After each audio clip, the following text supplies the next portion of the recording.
How's it going, everyone? Sethphir here, and we are back with another Wuthering Waves video, and we have a lot to talk about with patch 1.1 on the horizon, as well as some new events, so let's go ahead and dive right in. So patch 1.1 is set to launch on June 28th. It is coming up not this week, but next week, and it's going to bring a lot of really good content. We're going to get a brand new zone of Mount Firmament, as well as Jihnsi and Changli as new resonators, and then we're also getting a new boss, which I'm guessing is going to provide new upgrade materials for said resonators. So this is going to be fresh content coming into the game, and that is definitely needed, so it is a huge and welcome change. Then we have an event coming up, which is going to be double Tacit Field XP. That's going to start on June 25th. And that's going to be pretty much it for all major events in the upcoming future. We also have the closing out of several events, and we'll get into that here in a second. But first, I wanted to talk about experience this week and where you're going to be at. So for most of us, the free-to-play players, we're going to be probably somewhere around level 43 right now. If you are higher than me, that is because you probably have used your crystal solvents, or you have been refreshing if you've been whaling or whatnot.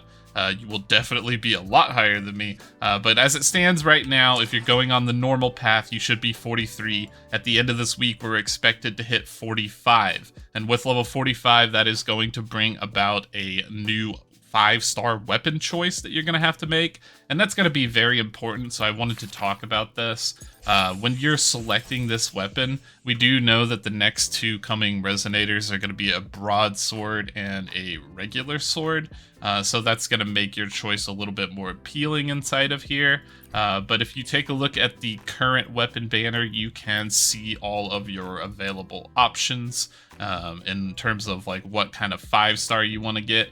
And in my opinion, I think it's going to be between the Emerald of Genesis, which is just a sword with crit rate on it. You cannot go wrong with crit rate. It also has a really decent effect as well. And with some of the upcoming resonators potentially using this weapon, this will be an ideal choice. And the other one that you could also get, which is a strong weapon for the future, is going to be the Static Mist. It's also good right now. It's really good on Mortiphy. It's just a nice damage boost for your pistol resonators, which there aren't that many of currently, but they're guessing there will be in the future. But it definitely is a very, very strong support weapon, so that makes it really ideal for like a GN and Mortiphy combos. Is definitely going to be really, really powerful. So those would be my two top picks. Everything else is going to give like attack power and not be as optimal. So I think that these two choices will be a strong selection. So remember, eventually you're going to hit this weapon banner and get one of those for free of your choice as time goes on when you naturally collect these basic rolls. I would advise not to spend any currency on this, but just wanted to point that out. You will probably get 2 of these 5-star weapons, maybe more if you're lucky, but you're probably going to get that sword and that pistol for sure. So now that we have that out of the way, I wanted to talk about the battle pass as well. We should be completing that this week. And not this week, but next week, we will have a reset of the battle pass, which is going to come with a new weapon choice. Personally, this time around, I went with the Autumn Trace. It being one of the few broadswords that actually has crit rate on it, makes it very, very, very potent and powerful. It's very good on GN as well as Calcharo, and with Jihnsi coming up in the future, this would also be an ideal weapon for her. So being able to pass this around to my Broadblade users is going to be really good for me. The other weapon I would consider choosing in this battle pass, since we will be getting a second choice next week, is most likely going to be the Rectifier here, Augment. This is going to have crit rate on it again, self-explanatory, but this will be really good for a character like Yenlin if you don't already have the weapon banner. If you do already have the weapon banner, you could probably look at Stonard for the future. Not right now, there's no real good Gauntlet users, maybe the 5-star Wind Lady, but she's kind of like a hybrid, so she doesn't really optimize this very well. But in the future, it will be pretty decent. And the other two are a little bit lackluster in my opinion. They both have attack percents on them, which is not particularly ideal. So now with the weapon choices coming out of the way here, I will say that not this week, but next week, free-to-play will start to hit level 50. Whales are definitely already 50. You guys will be pushing towards 60 and pushing that boundary and that horizon as we get closer to 1.1. So we have a few other things to talk about in terms of resetting, and the first thing is going to be the Tower of Adversity. Remember, that is coming this week, so that by the end of this reset next Monday, you're going to need to have this done. So go ahead and clear as high as you can potentially clear so you can get this currency. And speaking of this currency, I will give you a heads up on that as well.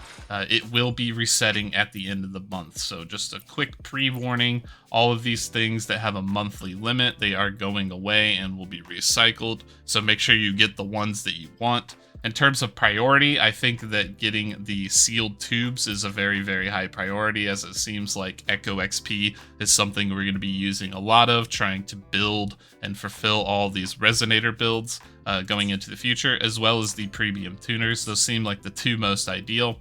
If you have extra after that, you could look into character XP and shell credits. Weapon XP I would not exactly advise for, because it seems like we can share the weapons between the resonators just by swapping between rounds in Tower of Adversity. So there's nothing that's forcing us to have fully built weapons out on every character. You could just simply pass the baton down the line and use the strong weapon on everybody, so that makes weapon energy a little bit underwhelming.